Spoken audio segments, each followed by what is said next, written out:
히브리서 10장 7절에서 예수님께서 내가 주의 뜻을 행하려고 오나이다.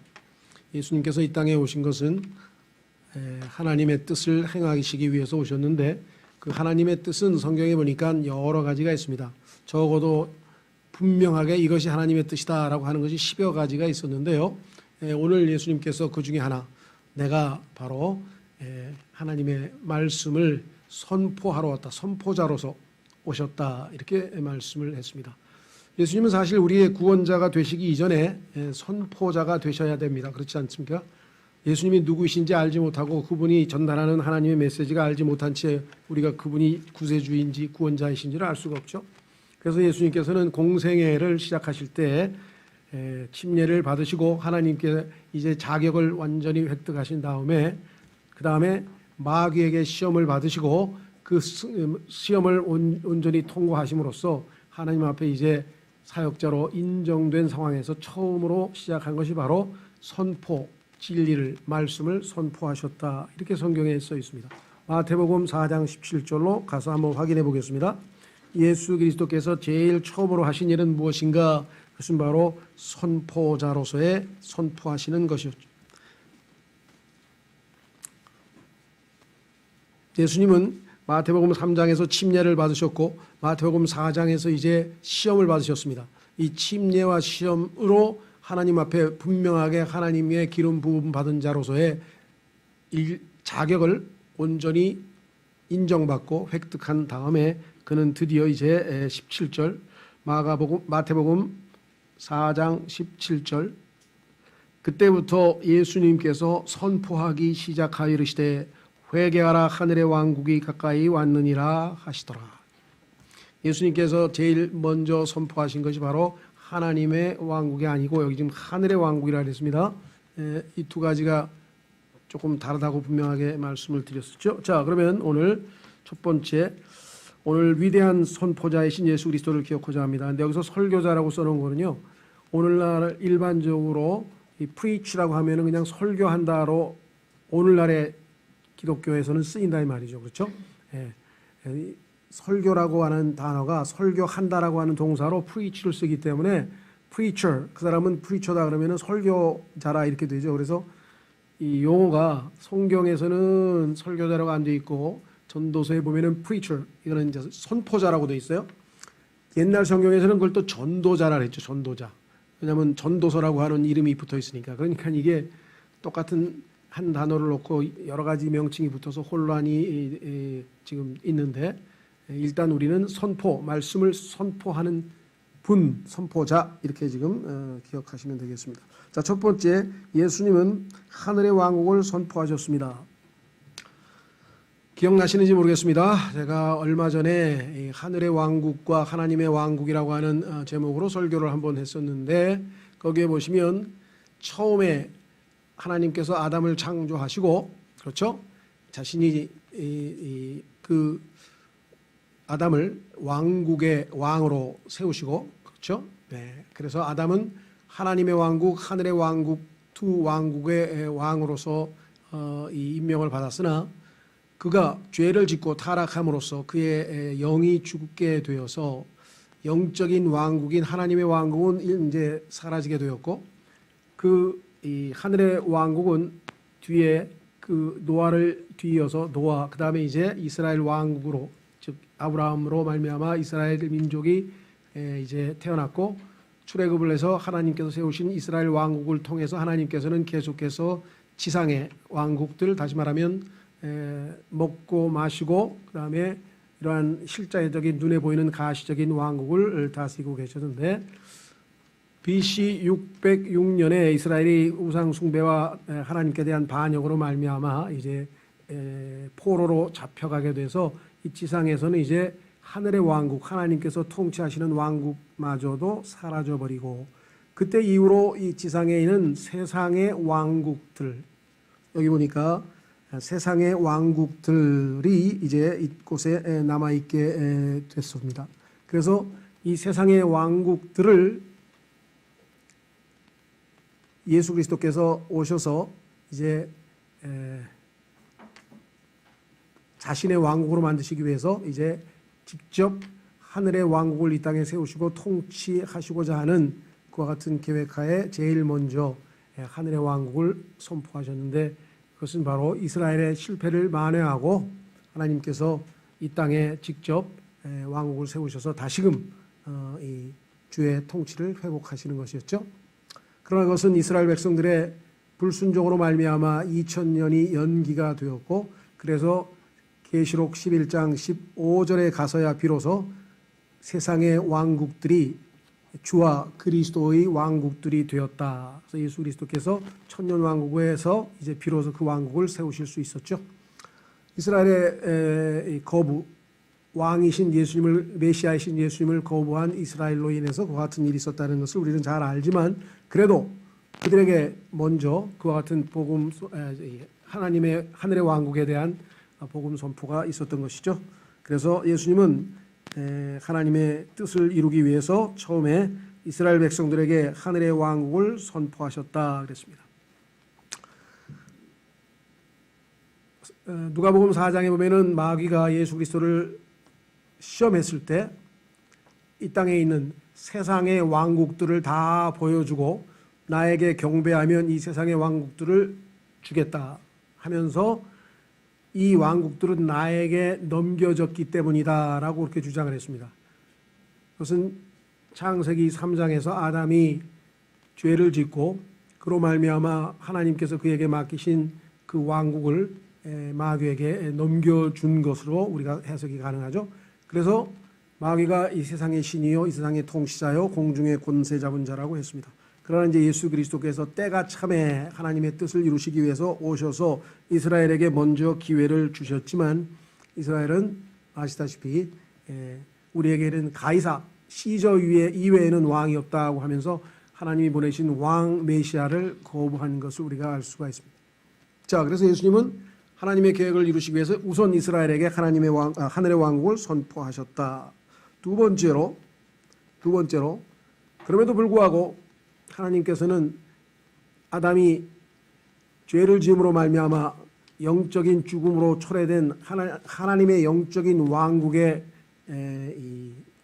왕국을 회복하시기 위해서 이제 사람들에게 하나님의 왕국을 선포하셨다. 오늘 마가복음 1장 14절과 거기 나와 있죠. 사도행전 1장 3절과 누가복음 8장 1절 여기에 보시면 하나님의 왕국을 선포하셨다 이렇게 나와 있습니다. 하나님의 왕국은 영적인 왕국이기 때문에 눈에 보이는 먹고 마시는 정치적이고 경제적이고 이 땅에서 실제적으로 가시적인 눈에 보이는 왕국이 아니고 우리 안에서 이루어지는 왕국이라고 했고, 그 왕국의 특징은 성령 안에서 의와 화평과 기쁨이라 이렇게 성경에 써 있죠. 그래서 거듭나서 다시 태어나야만 들어갈 수 있는 왕국이라고 예수님께서 분명하게 말씀을 하셨습니다. 그렇죠? 예. 그래서 자, 사도행전 1장으로 가면 유대인들이 하늘의 왕국과 하나님의 왕국을 지금 혼동하고 있는 모습을 보게 돼요. 그래서 예수님께서 그것을 바로잡아 주시는 장면이 나오죠. 오늘날 이 기독교계, 즉 교회를 다니는 분들이나 소위 말하는 크리스찬이라고 하시는 분들이 하늘의 왕국과 하나님의 왕국을 동일한 것으로 알고 있습니다. 왜냐하면 그렇게들 다 거의 모든 사람들이 그렇게 가리키기 때문에 그래요. 그런데 하늘과 하나님은 명백하게 다른 거죠. 하늘은 물리적인 공간이고 하나님은 영원하신 분이시고 영이시잖아요.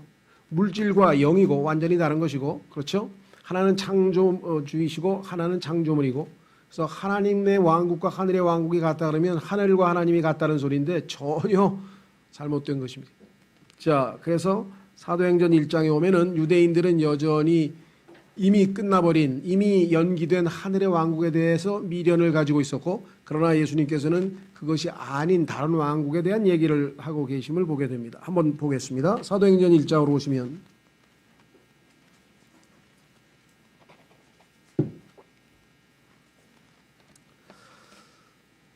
1절부터 오 데오빌로여, 예수님께서 행하시고 가르치시기 시작하신 모든 이 일에 관하여 내가 작성한 이전 보고서는 그분께서 친히 택하신 사도들에게 성령님을 통해 명령들을 주신 뒤에 들려 올라가신 날까지의 일을 기록한 것이라. 그분께서 순환을 받으신 뒤에 또한 자신이 살아계심을 절대 확실한 많은 증거들로 그들에게 보여주시고 40일 동안 그들에게 보이시며 하나님의 왕국에 관한 것을 말씀하시고. 자, 예수님은 이제 하늘의 왕국은 연기되어 버려서 더 이상 언급하지 아니하시고 하나님의 왕국, 즉 영적인 왕국, 다시 태어나면 볼 수 있고 들어갈 수 있는 왕국에 대해서 이제 40일간 나머지 즉 승천하시기 직전 40일 동안 그 사역을 하셨죠. 예수님께서 부활하시고 승천까지의 40일간의 그 기간에 이 사역을 하셨다.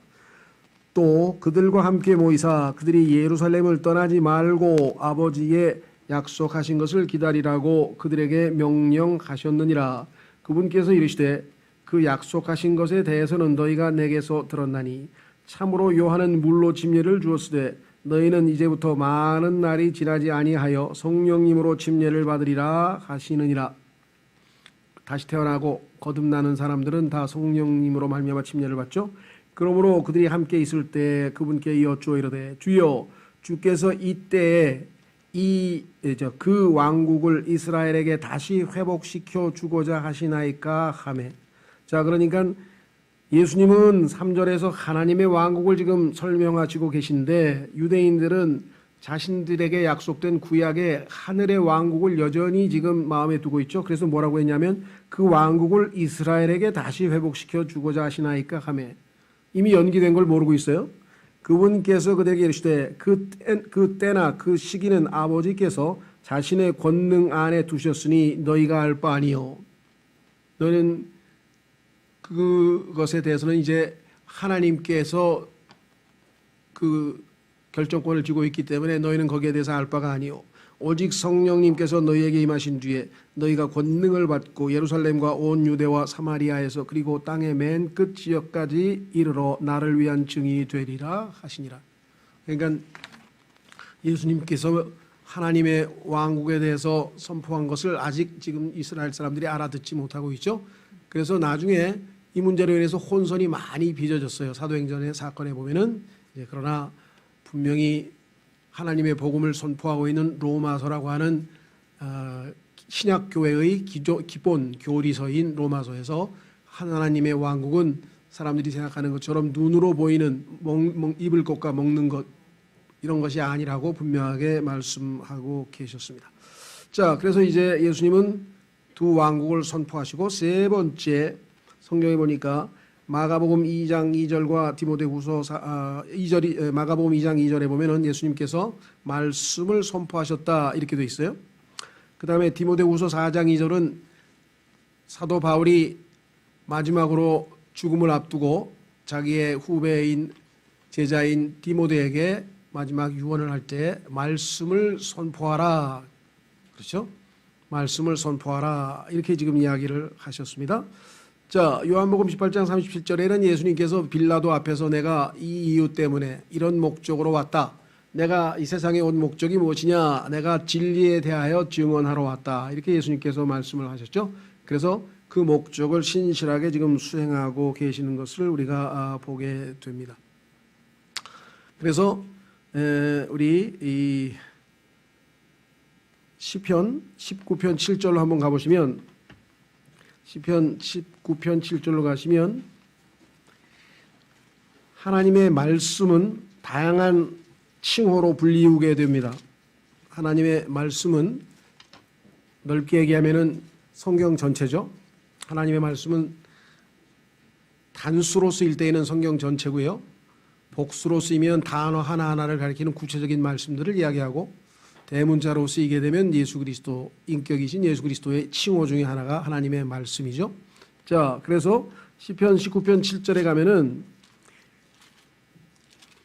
자 1절서부터 6절까지는 자연 만물을 통해서 하나님이 창조하신 자연 만물을 통해서 하나님께서 계시다는 사실을 계시하고 계신다 얘기고요. 7절서부터는 이제 기록된 말씀으로 우리에게 계시하시는데 거기에 보면 첫 번째는 주의 율법은 완전하여 혼을 회심시키고 주의 증언은 확실하여 단순한 자를 지혜롭게 하며.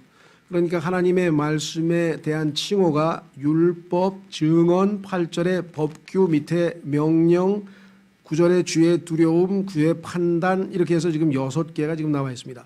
또 다른 데 보면은 규례라고 한 말도 나오고요. 그렇죠.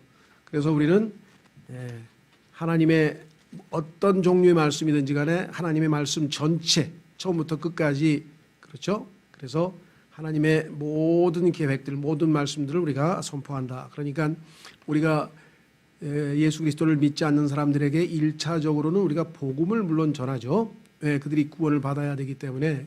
그러나 단지 그리스도께서 우리의 죄 때문에 죽으시고 장사되시고 사흘 후에 사흘 만에 부활하셨다. 이것이 당신의 죄 때문임을 믿고 예수님을 믿으면 우리가 구원을 받는다라고 하는 복음의 핵심을 우리가 보통 전할 때 복음을 전한다 이렇게 얘기를 하는데, 성경에는 복음을 전하는 것이라는 좁은 의미에서만 말씀하는 게 아니라 말씀을 선포하라. 예를 들면 사람들은 이 세상에 눈에 보이는 모든 우주 만물이 저절로 생겨서 진화됐다고 생각하지만 우리는 그렇게 생각하지 않죠. 하나님의 말씀에는 하나님께서 처음에 하늘과 땅을 창조하셨다고 분명히 기록되어 있기 때문에 그것부터 시작해서 이 땅에서 우리가 사람들에게 받아들여지고 수용되는 것들이라 하더라도 하나님의 말씀에 어긋나는 것에 대해서는 우리가 하나님의 말씀을 정확하게 선포해서 무엇이 참인지 무엇이 진리인지를 우리가 알려야 되겠습니다. 그래서 예수님께서도 이 땅에 오신 목적이 진리에 대하여 증언하러 왔다. 왜? 이 세상은 거짓의 아비인 마귀가 이 세상의 신이요 통치자이기 때문에 지금 너무나 많은 사람들이 이 거짓에 의해서 속고 있고 미혹되고 있죠. 그렇죠. 자, 그래서 예수님인 첫 번째 오신 목적이 선포하러 오셨는데 그 중에서 지금 세 가지를 우리가 살펴보았습니다. 자, 전도서 12장으로 한번 가보면, 전도서 12장, 물론 자신이 나는 preacher, 말씀의 선포자로 내가 무슨 특별히 하나님께서 은사를 주시거나 무슨 뭐 임명하신 것도 아닌데 라고 생각하실지 모르지만, 말씀드린 것처럼 하나님께서 그러한 은사로서 세워서 그 역할을 감당하게 하신 사람은 물론 이렇게 공적인 장소에서 하나님의 말씀을 선포하지만, 그렇지 않은 사람들도 당연히 개인에게 하나님의 말씀을 말해 주는 것, 그것도 역시 선포에 당연히 포함되는 거죠. 자, 그래서 이 선포자에 대해서, 선포자이신 예수 그리스도를 예표하고 있는 솔로몬, 항상 백성들과 또 장로들, 당시에 이제 솔로몬 제국의 많은 신하들 중에서도 이 소위 말하면 백성의 리더에 해당하는 사람들을 다 불러놓고, 또는 백성들도 다 불러놓고 그 앞에서, 그걸 회중이라고 그러죠. 다 불러놓고 많은 사람들 앞에서 하나님의 말씀을 선포하는 선포자로서 솔로몬이 성경에 언급되어 있는데, 그것은 선포자이신 예수 그리스도를 예표하고 있는 것이죠. 한번 확인해 보겠습니다. 어떤 방식으로 선포했는가? 전도서 12장, 전도서 12장.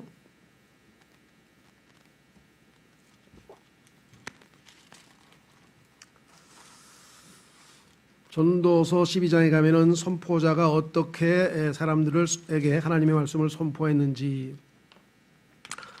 사실 전도서 1장 1절에도 다윗의 아들 예루살렘 왕 선포자의 말씀들이라 그래서 선포자라고 자신을 선언했습니다. 그래서 거기서 보면 the words of the preacher 했는데 이 preacher라고 하는 단어가 대문자로 되어 있어요. 예. 자, 전도서 12장 8절에 보시면, 전도서 12장 8절에 선포자가 말하노니 헛되고 헛되며 모든 것이 헛되도다. 이것이 솔로몬이 설교한 설교의 주제였죠. 또한 선포자는 지혜로움으로 여전히 백성들에게 지식을 가르쳤고, 예수님께서도 지식을 가르치셨죠. 참으로 그는 크게 주의를 기울이고 탐구하여 많은 잠언을 정리하였노라. 자, 주의를 기울이고 탐구하여 많은 잠언을 정리하였노라.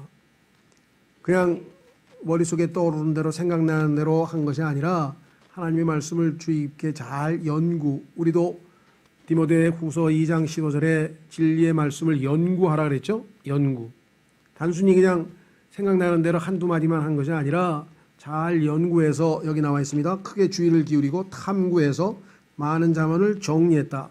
전달이 가능한 방식으로 잘 체계를 세우고, 그 다음에 선포자가 애를 써서 받아들일 만한 말씀들을 찾았는데, 이 기독교에서 사용하는 용어들이 일반 세상에 있는 분들에게는 어떨 때에는 전혀 소위 말하면 이해되지 아니하고 또 익숙지가 않아서 못 알아듣습니다.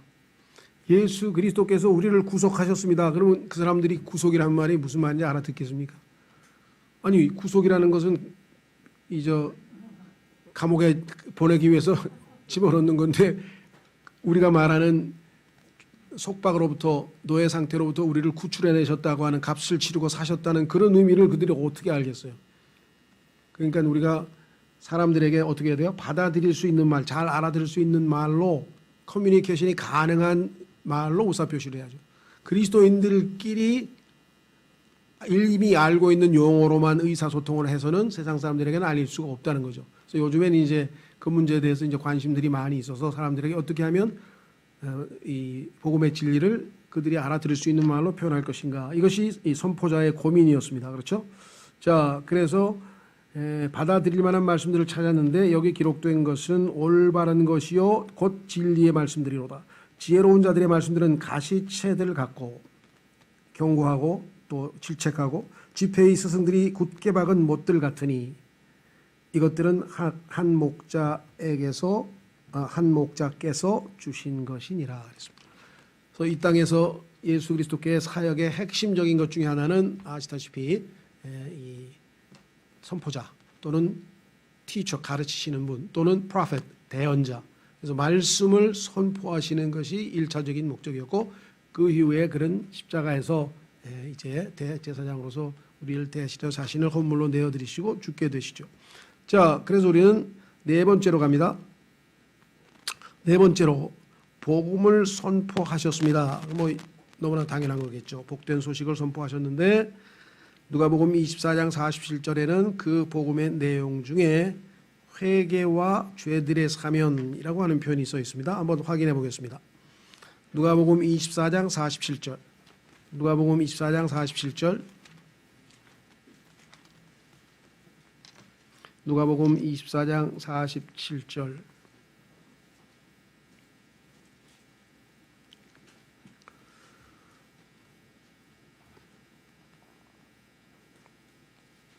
제자들 앞에서 이제 승천하시기 전에 마지막으로 그는 이렇게 말씀을 하셨습니다.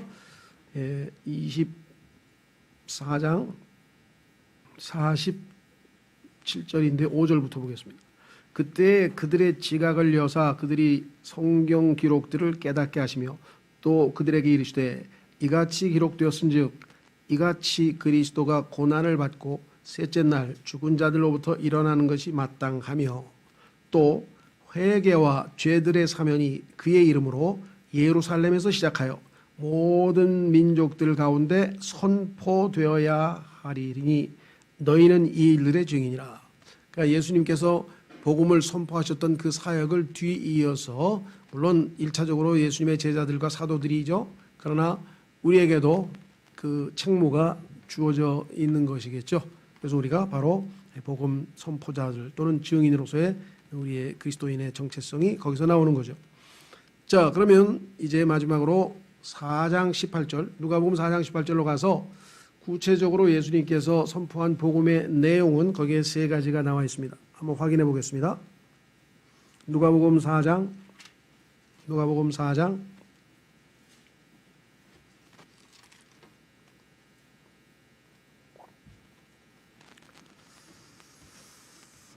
4장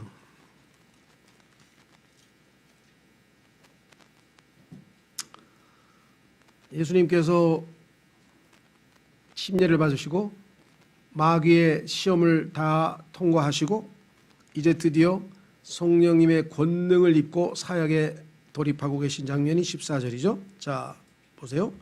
예수님께서 성령의 권능을 입고 갈릴리로 돌아오심에 그분의 명성이 주변 온 지역에 두루 퍼지니라. 그분께서 그들의 회당들에서 가르치시며 모든 사람에게 영광을 받으시더라.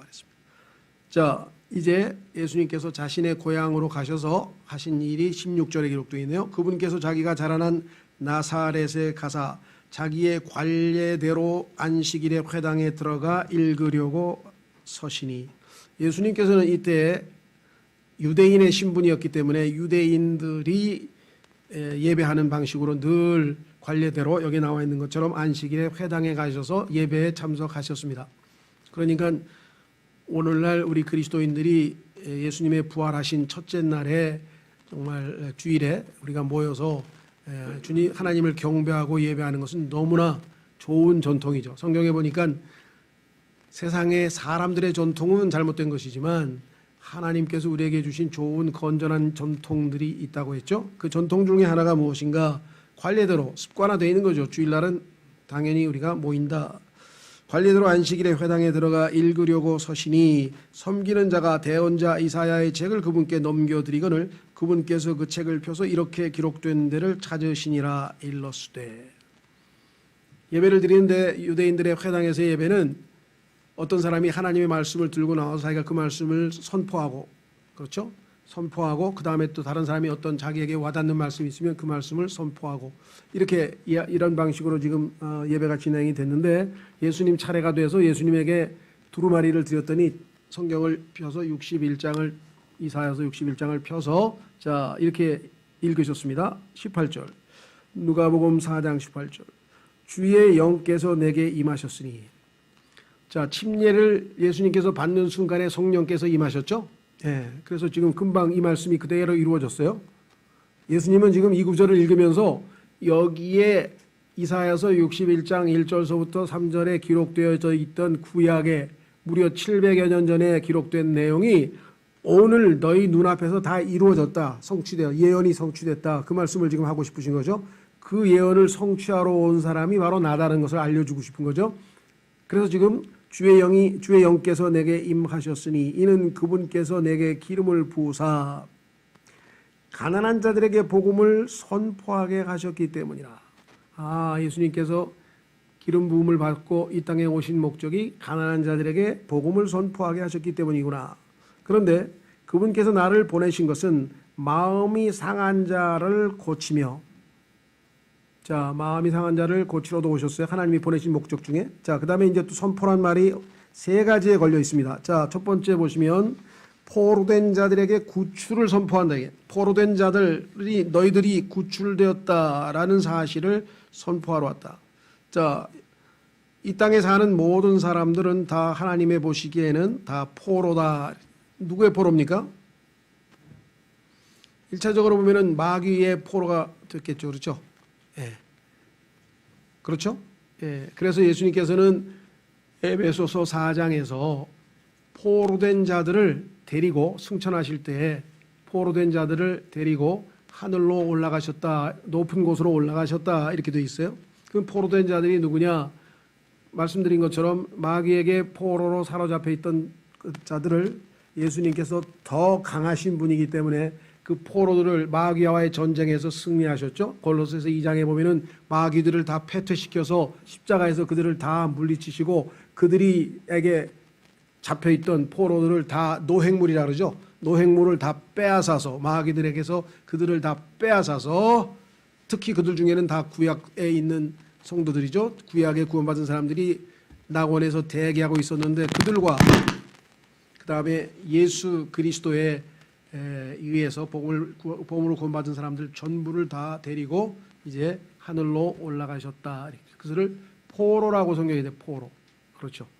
자, 이 땅에도 아직도 마귀의 포로가 된 사람들이 얼마나 많습니까? 구체적으로 얘기하면 마귀가 사용한 다양한 수법들이 있겠죠. 네, 어떤 사람은 권력에, 어떤 사람은 쾌락에, 어떤 사람은 돈에, 어떤 사람은 욕망에, 뭐의 포로가 됐는지 모르지만 죄를 짓는 자는 죄의 종이라, 죄의 노예라고 말씀하셨으니 예수 그리스도의 종, 예수 그리스도를 주님으로 모시지 않고서야 그 나머지 모든 사람들은 그 누군가의 지금 속박하에 포로로 잡혀 있는 사람들입니다. 그래서 예수님께서는 그들이 구출될 수 있음을 선포하러 오셨다. 자, 그 다음에 두 번째는요, 눈먼 자들에게 다시 보게 함을 선포하셨다. 요한복음 9장으로 가보겠습니다. 요한복음 9장에 가면 예수 그리스도께서 아주 알쏭달쏭한 설교를 하셨는데 유대인들은 듣다가 보니까 이게 뭔 소리냐 싶어가지고 정신이 없었죠. 왜냐하면 본다고 하는 것이 두 가지가 있겠죠. 우리가 눈으로 실제적으로 신체적인 눈으로 물건을 사물을 보는 것과 영적인 눈을 떠서 진리를 보고 하나님의 왕국을 볼 수 있는 눈이 있는 것. 자, 그래서 한번 확인해 보겠습니다. 누가복음 9장에 오면은 이와 같은 말씀이 나와 있습니다. 39절 요한복음 9장 39절 예수님께서 이르시되 내가 심판하려고 이 세상에 왔으니 무슨 심판이냐? 이것은 보지 못하는 자들은 보게 하고, 이 시대에 실제적으로 장님들, 소경들을 예수님께서 많이 눈을 뜨게 해주셨죠. 보지 못하는 자들은 보게 해주셨다. 그 다음에 여기 나와 있습니다. 보는 자들은 눈 멀게 하려 함이라. 본다고 하는 사람, 실제적으로 눈으로 본다고 하는 사람들 중에서 예수 그리스도가 누구신지 제대로 알아보지 못하는 사람은 그들의 영적인 눈을 감겨서 예수님이 누구이신지 전혀 알아보지 못하게 만드셨다 그랬습니다. 하심에 그분과 함께 있던 바리새인들 중에 어떤 자들이 이 말씀들을 듣고 그분께 이르되 우리도 눈 멀었느냐? 그러면서 지금 무슨 소리를 하는지 못 알아듣고 이렇게 예수님께서는 뭐라고 답변하셨나 보세요. 예수님께서 그들에게 이르시되 너희가 눈 멀었다면 너희에게 죄가 없으려니와 반대로 지금 너희가 우리는 본다 하고 말함으로 너희 죄가 남아있느니라. 그래서 지금 영적인 것과 물리적인 것들을 뒤섞어서 얘기를 하다 보니까 못 알아듣고 쩔쩔맸죠. 비슷한 이야기가 요한복음 3장의 니고데모와의 예수님과의 대화에서도 나오죠. 자, 그래서 이 땅에 있는 사람들 중에 영적으로 눈 감은 것에 대해서 요한일서 2장 11절에도 영적으로 소경이 된 문제에 대해서 성경은 또 언급하고 있습니다. 자, 어떤 것이 영적으로 된 것인가? 요한일서 2장 11절 자기 형제를 미워하는 자는 어둠 가운데 있고 어둠 가운데 걸으며 자기가 어디로 가는지 알지 못하나니 이는 그 어둠이 그의 눈을 멸게 하였기 때문이라. 우리가 그리스도인임에도 불구하고 영적으로 눈이 멀어서 하나님께서 우리에게 하나님은 빛이 되시는데 빛 가운데 거하지 못하고 어둠 가운데 처하게 될 때가 있습니다. 그것은 바로 우리가 죄 가운데 있을 때겠죠. 자, 그래서 요한계시록 3장에서도 지금 현재 우리가 살고 있는 이 라오디가 교회에 대해서, 교회 시대의 사람들에 대해서 주님께서는 영적인 소경인 것에 대해서 질책하시고 내게서 안약을 사서 바르라. 그렇죠? 영적인 눈을 떠야 하나님의 뜻을 구분하고 빛 가운데에서 주님의 인도하심을 따라 그 좁은 길을 걸을 수가 있는 것입니다.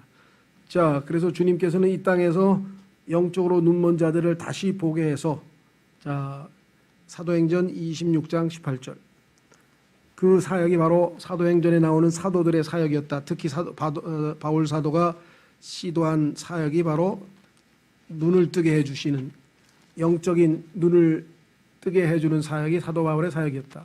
여러분과 저도 마찬가지죠. 여러분이 복음을 통해서 어떤 한 사람이 영적으로 거듭나서 다시 태어나는 순간 그는 그때부터 그 전에는 전혀 보지 못하던 영의 세계들을 보게 되고 그렇죠. 새로운 감각을 갖게 되는 거죠. 사도행전 26장 18절. 사도행전 26장 18절. 예수님께서 사도 바울을 불러서 구원시킬 때에 뭐라고 그에게 당부하셨냐면 이렇게 했습니다. 예수님께서 사도 바울에게 사도행전 9장에서 구원받는 그 순간에 이렇게 책무를 주셨어요. 너는 이제 이 일을 하라. 16절 오직 너는 일어나 내 발로 서라.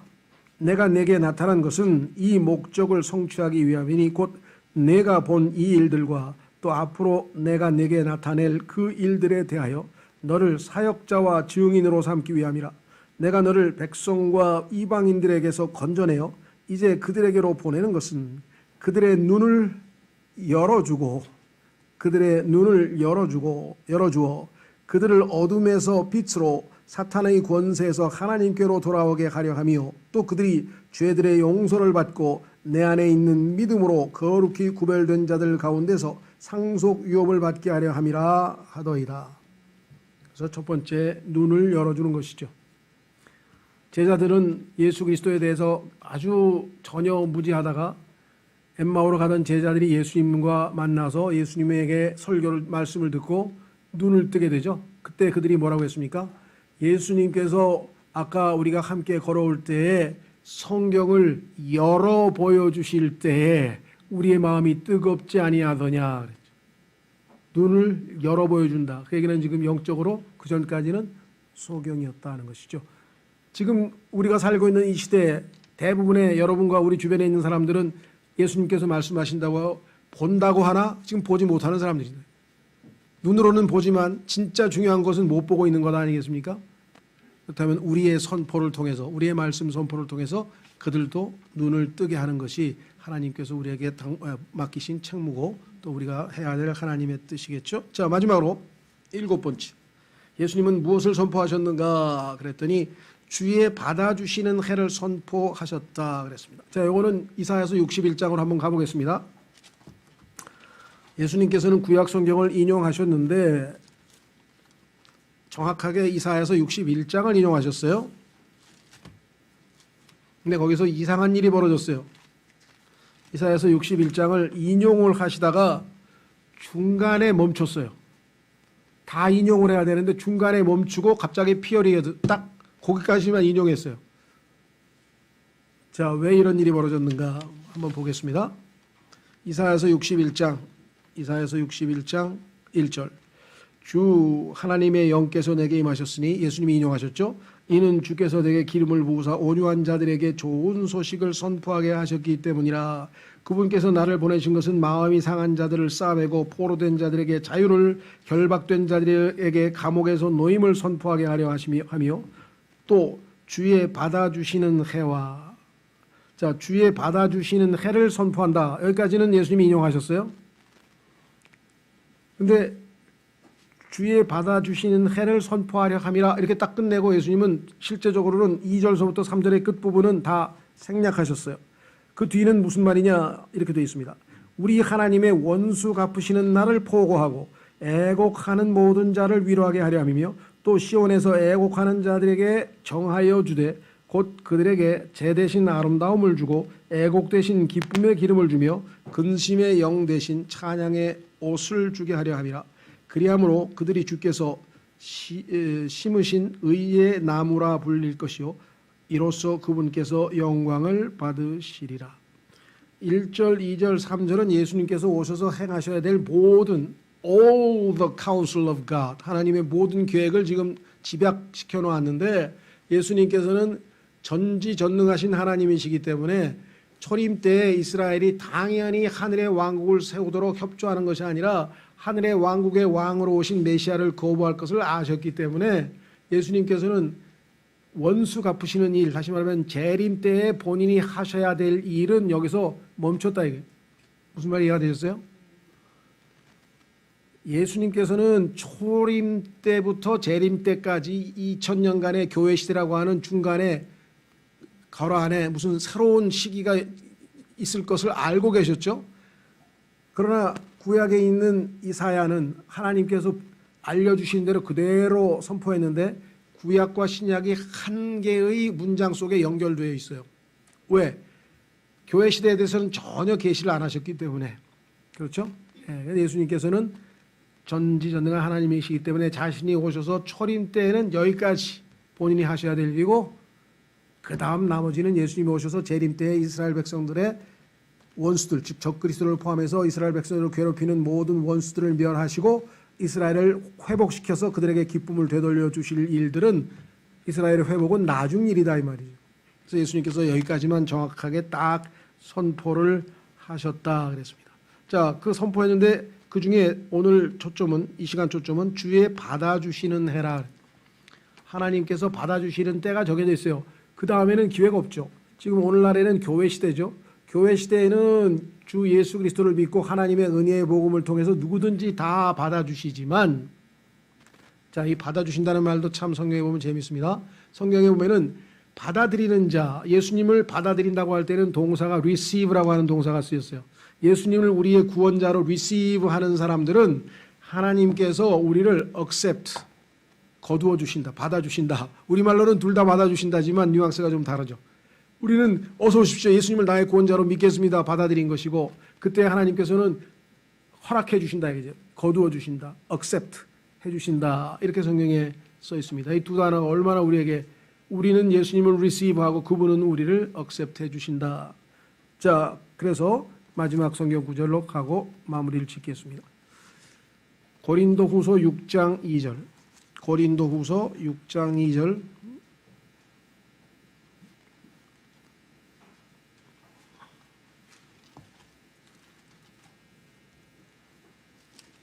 고린도후서 6장 2절.